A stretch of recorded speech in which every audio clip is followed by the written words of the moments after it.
Hi. Good morning. We did it. We did it. Whew. You did it. By the hair of our chinny chin chins. You got everything we all made set it. up and ready to go.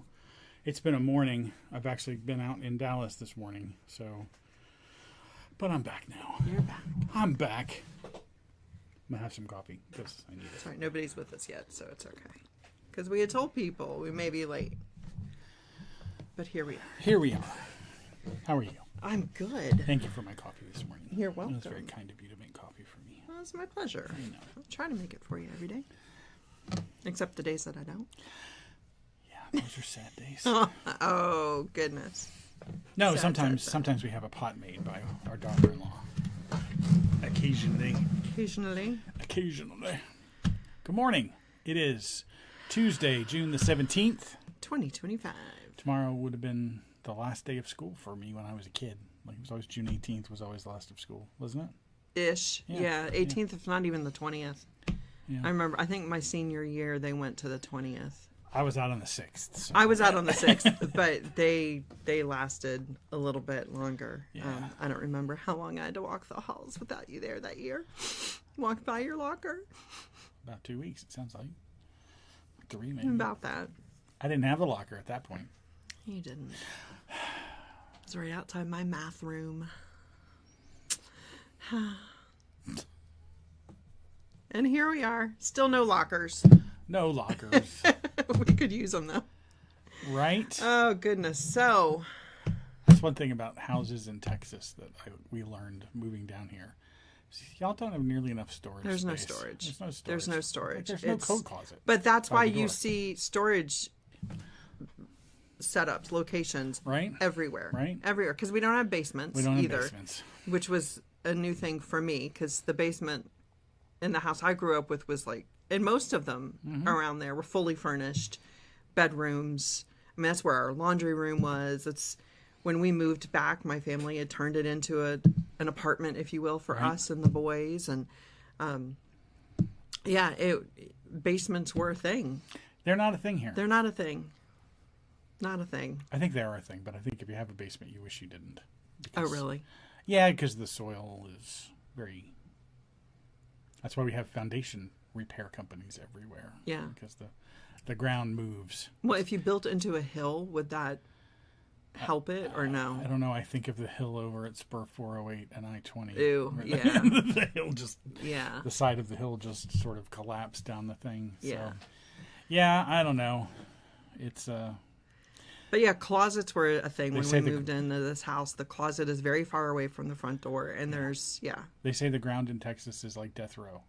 It moves. it moves. Yeah, you don't sit on death row forever. And in Texas, death row, Oh, okay. the line actually moves. Okay. Albeit slowly. Slowly. Slowly.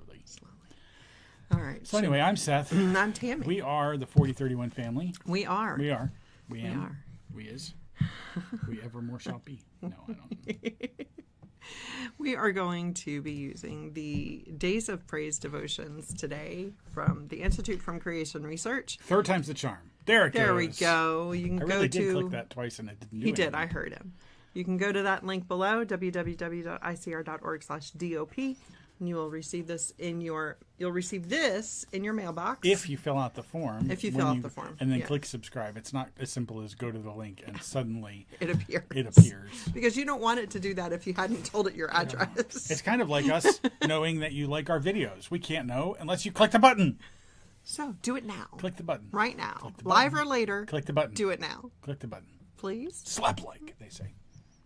I've never heard that. I'll have to play you Davey 507 because he's like, slap like. He does sound effects for it. Yeah, but it looks like you're about to hit me in the face, and your sons I'm would not snapping the appreciate camera. that. I'm not. Sons would shoot me I have very protective sons. because she needs it. Right? Anyway. So, anyway, like us, Whoever we had follow went us, away. support us. Those links are all below. Yeah. X.com, Rumble.com, Facebook.com, YouTube.com. Soon to come to Instagram. Instagram is coming. We actually hired a social media manager. We did. Yeah. She works for nothing. We did Her call last name is Trotman. We did call ourselves the 4031 family, right? Right. Yeah. Yeah, she seems excited about it, though. She does. So, So look for us on Instagram. And soon-ish. she's going to do some cool try and get followers thing on Instagram. So yeah. we'll see. We'll see. She's excited. Yeah. And that's good. So anyway, Days of Praise today is... I'll get it for you. See if she can click it more than once. Or if it takes more than... No, it works for her. Let me have it. It loves me. It loves you. Just like you. It loves you not. Hey. Not like me. Today's devotion is entitled Pleasing God. It is by Dr. Henry Morris, the second, or junior, I guess, although he didn't go by junior. Whatever. It's entitled Pleasing God. The verse for today is from 2 Corinthians, verse 9 in chapter 5. It says, Wherefore we labor that, whether present or absent, we may be accepted of him. Paul's great ambition, says Dr. Morris, was to please his Lord and Savior. In our text, the Greek for accepted often also is translated well-pleasing, and this is the real meaning of the word. Since this also is the great desire of every sincere Christian, let us look at a few of those passages where the Lord tells us specifically how we can please him. Well, that's always good to have a list of things to do, instead of going, Lord, I hope this makes you happy. There's a special admonition to children. Thank you. Consider, for example... because I did. But to do good and to communicate, that is to share what you have with others. Communicate is to share, to spread, whatever. But to do good and to communicate, forget not, for with such sacrifices God is well pleased. That's from Hebrews 13, but you can also find a similar thought in Philippians chapter 4, verse 18. That verse is confusing to me. But to do good and to communicate, forget not. Yeah, so do good and share with one another, like it says in Acts 2. And don't forget, for with such sacrifices God is well pleased. It's forget not, : And forget not, right. Okay. Is that a colon or semicolon? Yes, it's a colon. It's a colon. Yeah, but it's a King James colon, which is really more like an apostrophe or something. I don't know. I mean, they put colons and semicolons everywhere in the King James Version, so I don't know what it means. I don't either. Why don't we continue and see if it helps make it make sense? Because it's the end of a paragraph, and so it's going to move on to something else. So if it doesn't make sense, we should talk about it. Consider that it says, for example, but to do good and to communicate, that is to share. But to do good and to share, forget not. In other words, don't forget to do good and share. Even though you've been saved by grace through faith, don't forget to continue doing good and to share what you have. Like it says in Acts 2, the disciples held everything together in community, right? And whatever. For with such sacrifices, God is well pleased. When we share what we have, the things God has blessed us with, when we share them with people who don't have those things, that's something God is pleased with. Because that's a sacrifice. As is doing good. I mean, we could all stay home. Sacrifice our time, our energy, our other things we should be doing. We could all sleep in on a Saturday, but we have kids who get up on Saturdays every month, not every Saturday, but on Saturdays every month at 6 o'clock in the morning to go work at a food pantry, and stuff. That's doing good. Taking that sacrifice of time. That's something that God is well pleased with. Okay. Thank you. There is a special admonition to children. Children, get up on Saturdays and... No, sorry. That's not what it says. Children, obey your parents in all things, for this is well-pleasing unto the Lord. Colossians 3:20. Yeah. The Bible told you to. Well, no, we've got really good kids. That's never really been an issue. It has not been an issue, and part of that is because they've been brought up with that verse and others in mind. Colossians 3:23, do in all things, do as according to the Lord and not to man. Having right perspective on the why, that you do everything, it helps. And these are commands, or they're admonitions, right? But they're not onerous. It's just not. Now, there are parents who do not have the best interests of themselves or their children in mind. Of course, that's true. But the vast majority of parents, they're not telling their kids to do things that are going to be harmful to them or problematic. It's just not a hard command to say, obey your parents in all things. Yes, there are exceptions. I'm not saying there are no exceptions. Neither is the Bible. For adults, therefore, thou endure hardness as a good soldier of Jesus Christ. No man that wars, entangles himself with the affairs of this life, that he may please, that's the same root word that we've been talking about before, that he may please him who has chosen him to be a soldier. Right? So that's a little harder to understand. No man that warreth entangleth himself with the affairs of this life, that he may please him who hath chosen him to be pleasing him being the Lord. Pleasing the Lord. So in other words, endure hardness. When God sends hard stuff your way, endure it as a good soldier of Jesus Christ. Nobody goes into war on their own is really what it sounds like. Soldiers take orders, right? And we're sojourners on this earth, and we're going to encounter trouble and stuff like that. We should endure them because God has put us here for a purpose, right? And by enduring those things that are sent our way, we're not entangling ourselves in this stuff. Stuff just comes our way. It's situational things that the Lord has set upon us. Thank you. Set upon us. Exactly right. And so we should endure them so that he can be pleased with having used us in whatever way he used us in those situations. The same word appears in Romans 12, verses 1 and 2, where it's twice translated as acceptable. Paul, who wrote Romans, urges us to present our bodies as living sacrifices, quote, holy, acceptable unto God, being, quote, not conformed to this world, end quote, but transformed by a renewed mind, thereby to prove that good and acceptable and perfect will of God. And again, it is do what whatever situation you find yourself in, be present, do it, work through it. Do it for the Lord. And do it, it's Colossians 3:23 I mentioned before, like do all things as to the Lord and not unto men, because those situations are all ordained by God. So work through them as he's equipped you to work through them, and in so doing, you prove the good, acceptable, and perfect will of God, right? By enduring troubles and by recognizing those moments eventually as monuments to God's faithfulness in troubling times. For example, we've been through some stuff, and we can testify that God is faithful, even in the situations where we feel overwhelmed and underwater. Looking back on it, we know we weren't. Yeah. Right? And we know he had it, and he had us. And so thereby, we can prove that was the perfect will of God that we go through that. Because I've said many times, the only thing we have to show for about 3 or 4 years of our life is the testimony of God's faithfulness to us during that period. Right? Yeah. So that's how I read that anyway. What do you think? No, I agree with you. I think it's that not conformed to this world. I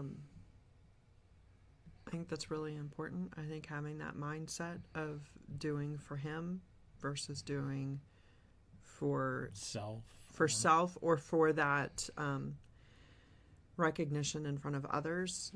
That's not what our focus should be, but also not conforming to this world in the ways that the world has fallen away from him, and not falling to be entrapped in that.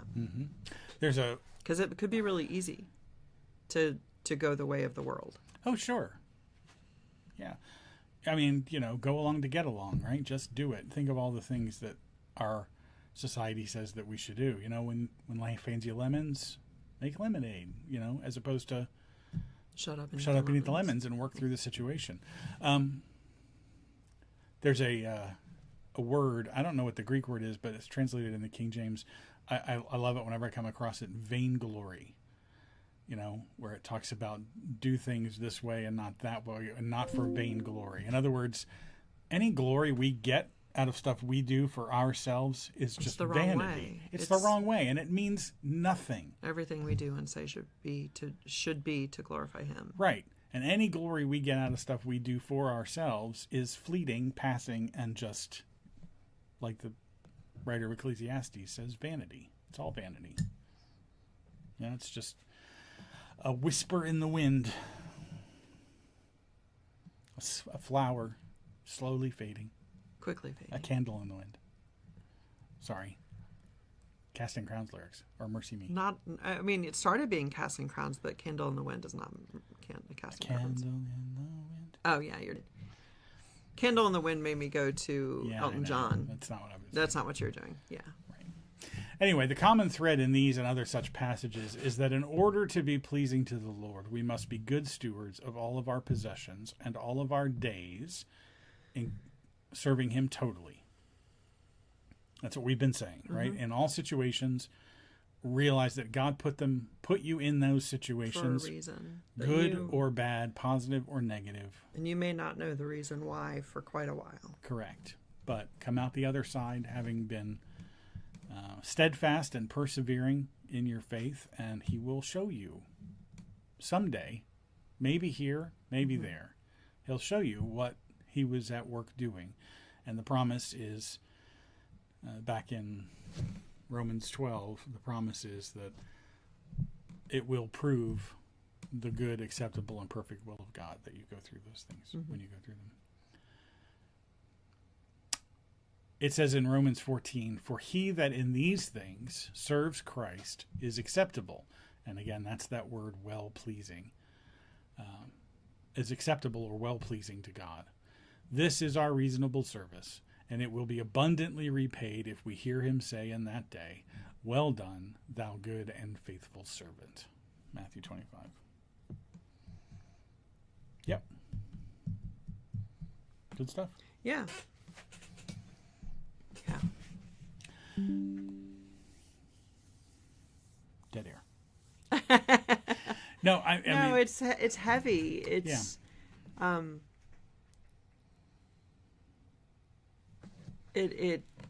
it's a goal to reach for, to have that be said of us.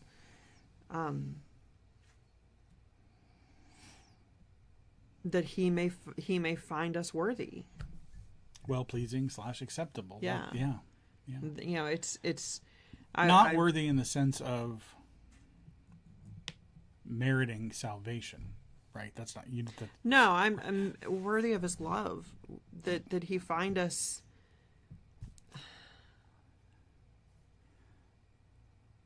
I don't know. I don't have the words.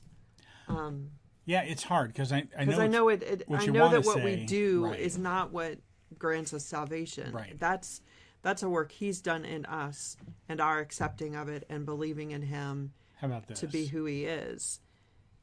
I want to be worthy of that sacrifice. Well, and how about this? Because I know what you're saying, right? And it's just not coming out right. No, it is coming out right, but it's anytime you put it in words, it's wrong. Yeah. Right? Because you'll never be worthy of that sacrifice. Right. The point, I think, if I may paraphrase, is knowing that while we were yet sinners, Christ died for us, right? And so it was never about merit, right? It was never about merit because we were not worthy. Yet Christ died for us, even while we were yet sinners. The hope is not that we'll be worthy. It's not that we'll be acceptable. It's that he will be pleased with the progress we've made with the gift he's given us. Yes. Yeah. So, is that a fair way yeah. to say it? Yeah. Yeah. Absolutely. And that's the crux in Matthew 25. You know, it's a well done, thou good and faithful servant. That's what you want to hear. You know, it's one of those things. There will be people who hear, you know, you could have done more with the opportunity. But that's not the salvific issue, right? Right. Those people will still be in the kingdom, presumably. But you want to find I want to hear, well done, right? So we try, we push, we endure, we do the best we can with the gifts that we were given, and push on toward the prize. Yeah. Right? Yeah, absolutely. And it's a weird thing to say. It's never too late. It's never too late to... It's not a weird thing to say at all.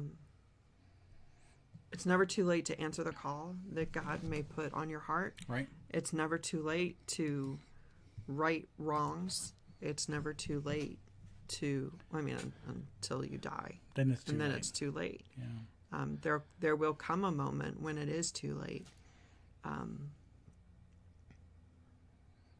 Yeah.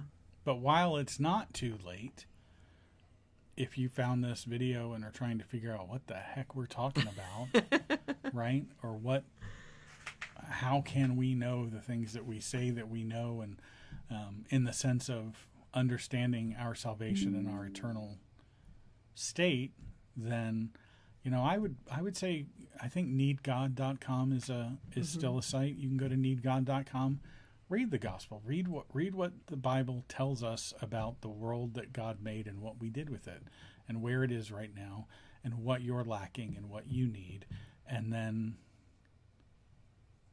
get it. Yeah. And you can email us at praywithme@the4031family.com if you'd like to ask us questions. And if we don't know the answers, when we don't know the answers, We'll we've got tell a you. lot of resources, and we won't lie about having the answers. If we don't know it, we'll find out. Yeah. You can so email us, praywithme@the4031family. You can also email me. I'm Seth. She's Tammy. We're both at the4031family.com. Yeah. We'll be happy to communicate with you or talk with you or whatever. If you go through on the... no, never mind. I won't say that. Yeah, we talked in this devotion earlier about being not of this world. And there are a lot of people who follow the world instead of follow the Lord. And I guess that's kind of where I was going in my thought when I said it's not too late. A lot of people have made some pretty bold choices in their lives. But ours is a God who forgives and hears his children. Mm-hmm. Just go to him with a humble heart and ask for guidance, ask for his presence, and allow him to touch your life in a way that you never could have imagined. Yep. Good advice. Well, thanks. You're welcome. I think we're going to be done a little early. Yeah, today. I think we are, because I don't want us to vamp. Yeah, we're not trying to fill space. We're just trying to share this little word every day. Yeah, and sorry, that turned into a yawn. I didn't mean the stretch to turn into a yawn. Hundreds of thousands of people around the country are yawning right now. Or sweet Bethany, whenever you just said the word. She's... Sorry, Bethany. I won't go more. I am going to tag her in this video now. She used to work with our guys, and she had a horrible thing that even if you say the word yawn, she would, and they would happen to do it on purpose just to get her. I don't know that it was ever on purpose. Yeah. No, I don't want us to vamp for the sake of vamping, so we shan't. No, but if you had something to share there, no, I don't think I do. I think I said it. Okay. It's it was as one of our guys, as Daniel alluded to the other day. I mean, even the thief on the cross found salvation, at the last minute, right, in his earthly life, right. And so it really isn't too late. It's about your heart. It's about the truth behind the statement. It's, God won't see through the farce. He won't see through the what? He won't see through the farce. He won't see through a joke or a mask or maybe... He will see through all of that. Yeah, that. Sorry. That. Thank you. Sorry. He'll see through it. The attitude of, oh, I was dunked, I'm good. No, that doesn't give you an excuse to live your life in sin and an open rebellion to him. There will come a time, even if you were baptized younger in your life, if you live in opposition to his will and to his laws, you will hear, I never knew you. Yeah. And that's not what you want to hear. So even that moment of at the end of your life, that turning to God, we have people who pray that over family members of, so-and-so is on hospice, they're dying, they're whatever, and they're not a believer. Pray for them. Pray for their their moment before it's too late, because God can do that. Yep. But it's about the sincerity of that statement. Yep. Yeah. Yeah. So sorry, God will see through it. Yeah, I was. It's the humble heart. It's the righteous feeling. It's the, yeah. You can't lie to God. Nope. You can say lies. He'll still see through it. Yep. He'll see God through it. is not mocked. That's in the Bible. Oh, yeah, truly. Yep. So, Yeah, anyway. There's lots of mocking going There's on. lots of mocking going on. All right. So we're going to wrap up like you were just trying to do. No, I'm yes, but you were trying to do it too. You didn't interrupt ahead. me. Okay, so for the third. I distracted him again. She leaned in. For the 4031 family, I'm Seth. I'm Tammy. Anyway, stop it. I love my husband. Yeah, I love you back. I know. Don't forget, he's God. We're not. Have a great day. We'll see you tomorrow.